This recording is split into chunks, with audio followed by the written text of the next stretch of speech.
कटक महासमारोह ईद उल फितर उत्सव पालित। आज पवित्र ईद उल फितर उत्सवर दिन पर कटकर भाईचारा सहर में महासमारोह ईद उत्सव अनुष्ठित हो जाइछि।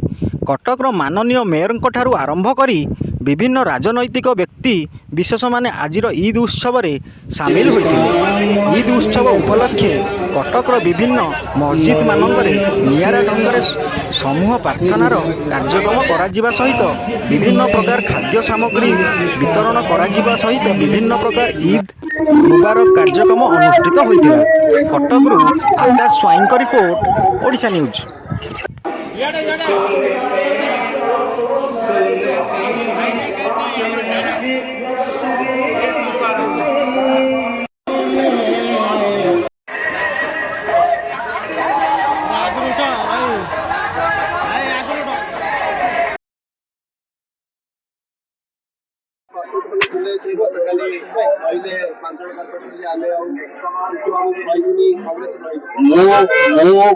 कांग्रेस दल दीर्घ 2 मास तलू बहिष्कृत ओडिशा जनता कांग्रेस तैयारी कर कांग्रेस सहित मोर कोन संपर्क नहीं।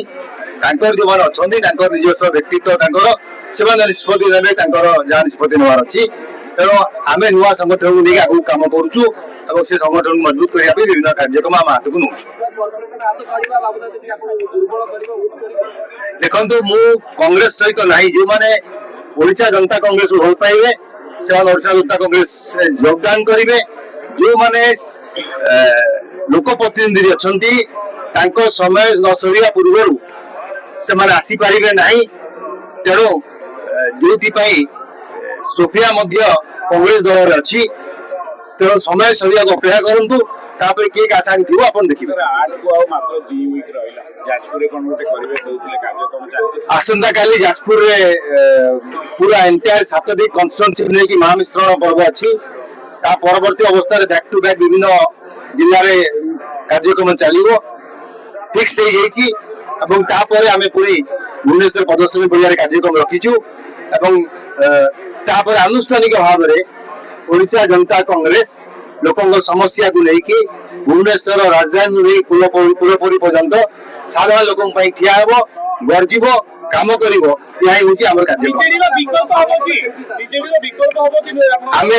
भारतीय जनता पार्टी विकल्प भाव काम करूँ। विजु जनता दल और कांग्रेस दल बर्तमान नहांती से स्थिति सहित तुलना करने उचित मन करूँ। आम लड़ाई सीधा हेड ऑन जी सरकार अच्छी तार जो भूल भाट खाव ताकू लोकलोचन को आनी कार्यक्रम करने काम होशा जनता कांग्रेस समय कह शुणु मु बारंबार कही आसी जो एक नुआ संगठन आरंभ हम लोक प्रयास करेंगे अंडरमाइन करेंगे विभिन्न प्रकार कथा कहे भितर आम कर्तव्य पथ आगे जाऊँ।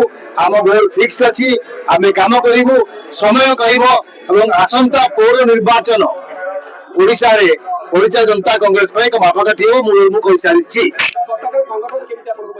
आप देखिए आगामी 4-6 दिन भितर आप देखिए नुआ वर्ष उत्कल दिवस अच्छी आमर से दिन देखिए कटक सहर संगठन क्या सहित अच्छे कि मारे काम कर। Thank you sir.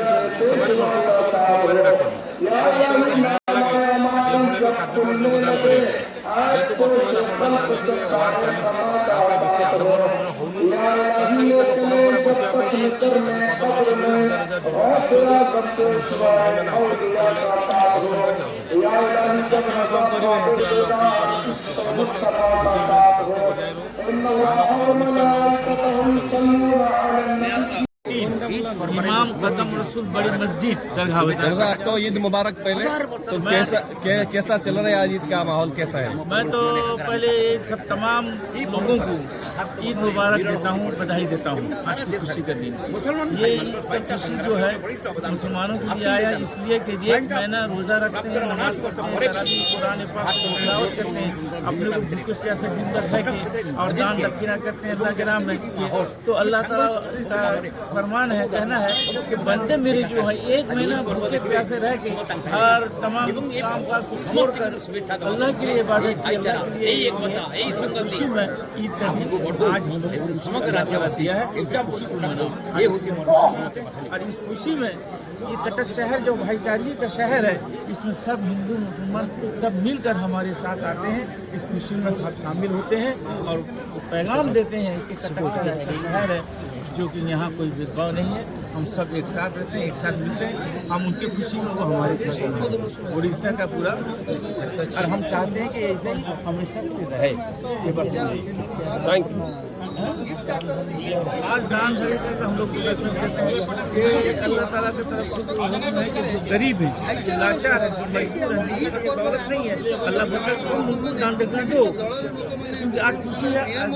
जो पैसा जिसके पास है, नया कपड़ा पहनता है, अच्छा खाना खाता है, अच्छा पीना पीता है, लेकिन जो गरीब है बेचारे कहाँ से करेंगे? इसीलिए अल्लाह ताला जो है बड़ों अमीरों को हुक्म दिया कि तुम जो दान दक्षिणा करो, गरीब को उस पैसे को लेकर वो भी नया कपड़ा पहने, नया खाना पीना कर सके, उनका खुशी तुम्हारा खुशी में शामिल जैसा हो सके। दान दक्षिणा दिया कर और दान दक्षिणा देने का ठीक है, थैंक यू।